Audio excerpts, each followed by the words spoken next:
Good morning, Betting Nation. So we have a back to lay. I thought I was going to change it up a little bit. Instead of lay to back, I'm doing a back to lay. And we have gone to Ascot. So basically, I've just gone to the pace.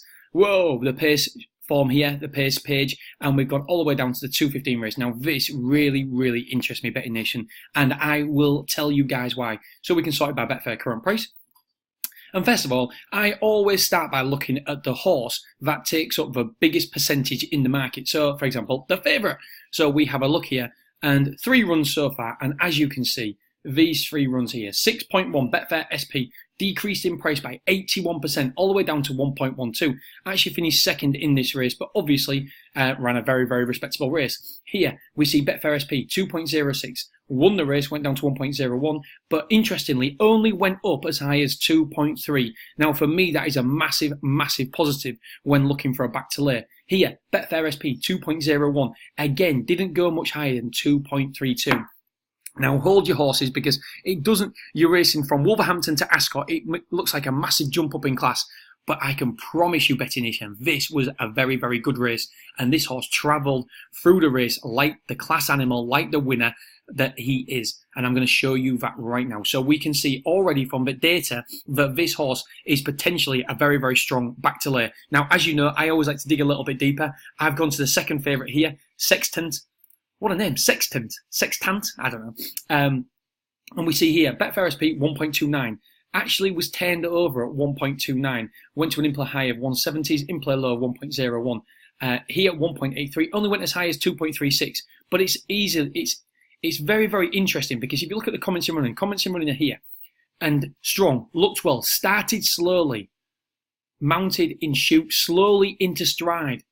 Here, unruly into paddock, led to post, started slowly. Very, very interesting, this one. And yeah, so what I want to do is have a look at it. Have a look here. We go to the 2:15 race at Ascot, and we're going to dig a little bit deeper. Like I always say, dig that little bit deeper. We're going to go over here for this one, and I am going to watch the last race. Tell you what, I'll move that one over there and that one there. I don't really matter. Here we go. So we press play, stall 5, stall 5, stall 5, and I press play. Awesome. And they're off. Right, so here we go. So it comes up the stalls very, very comfortably, very, very on an even keel. Just around about second or third place around the bend. Just a little bit. You could, if you was being overcritical, you could say that pulling slightly, but nothing at all that you really want to be worried about at the minute. And as you can tell, the Betfair price wasn't affected at all, so that didn't mirror it whatsoever. So let's fast forward it a little bit. Fast forward it a lot here, so we can see all the other animals starting just to get ridden along a little bit. There we go, that's been ridden along in the lead. That one's being chugged along there, and so is that one a little bit. Everybody else, this one's on the bridle-ish. Just being asked more questions here. This one's still being held back a little bit. Look, held back. There's no way he wants to hit the front just yet. And boom, in the front. Probably a little bit too early, but he's got so much horse underneath him. He's got no choice whatsoever to go further forward now. And watch this now. Look, running around, still very, very green. Head up in the air. So there's still plenty more to come. He's not putting all the effort into it. And he's still, I don't know if it's a he or a she, by the way. It's a he. Gelding. He's still running. He's still running to the line. Look at that. The head is still up. There's so much left in that tank. I promise you. They've got nowhere near to the bottom of it, and still won the race by 4 lengths and then 2 lengths to the second. Now, how's the form working out? I hear you ask. Well, I'm glad you asked. Right, I'm getting right close to the screen here. Charles Kingsley. Here, look at this one. Next time out, a £14,000 race at Hamilton. And the Betfair SP was 9.4. Actually finished 2.5 lengths second in a £14,000 handicap.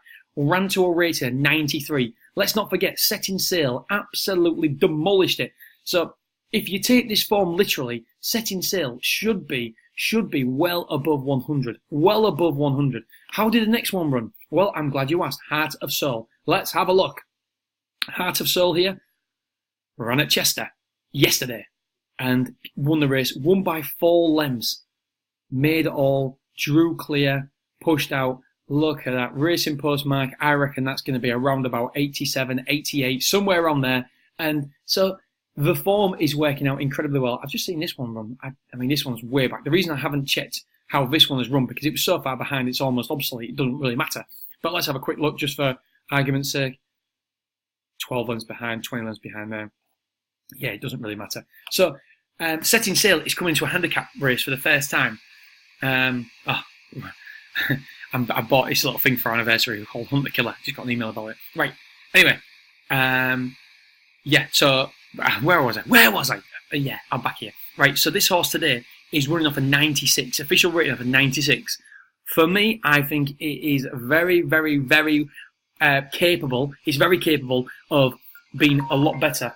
Oh, jeepers creepers! My phone's ringing. I've got a new phone. Weird ringing tone. Right. So yeah, it's off at 96 today. I think it's definitely capable of much, much higher, as the form is proving. So it's going to be one that I'm very, very interested to watching today. So I'm doing a back to lay, Setting Sail in the 2:15 race at Ascot.